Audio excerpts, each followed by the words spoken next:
আমাদের দেশের প্রধান আপনার এমএলএ মন্ত্রী এমপি তো বাদ, যদি দেখা যায় একটা দেশের মেম্বার হয় হুইল চেয়ারে বসে, ধরে গান ঠিক কিনা? একবারে বিশাল ব্যাপার, ট্যাঙ্ক তুলে দিবে পাক, আর কি ব্যাপার, এরকম করে না করে না। অথচ হযরত ওমর তিনি 1 নয় 2 নয় 14,000 বর্গ মাইলের বাদশা, তিনি সেই জায়গায় বসে আছেন কিসের চাটায়?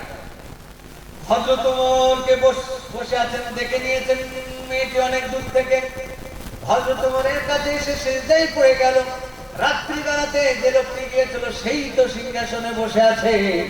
ওই মহিলাটি গিয়ে বলছে, হুজুর আপনাকে চিনতে পারিনি, আমিরুল মুমিনিন খলিফাতুল মুসলিমিন, আপনাকে আমি চিনতে পারিনি, আপনি আমাকে ক্ষমা করে দিন, কারণ আপনার সম্মুখে আপনার ব্যাপারে অনেক কথাবার্তা বলেছি। হযরত ওমর বললে, ও বন্ধু তুমি তোমার জন্য কেঁদো না, তুমি তোমার জন্য কেঁদো না, তুমি একটু আমার জন্য আল্লাহর কাছে কাঁদো, যাতে তোমার ত্রুটির কারণে আল্লাহ জানে কাল কিয়ামতের ময়দানে পাকড়াও না করে। তোমার জন্য তুমি কেঁদো না, তুমি আমার জন্য কাঁদো, যাতে কাল কিয়ামতের ময়দানে আল্লাহ রাব্বুল আলামিন যেন তোমার কারণে পাকড়াও না করে। কয়টা ফল বোঝা?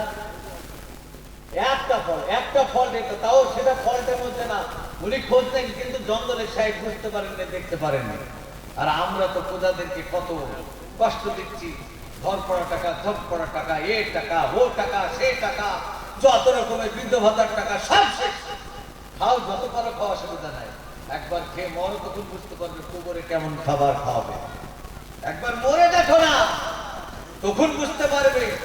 এখন হিম্মত আছে, পাওয়ার কারাপশন, ক্ষমতা।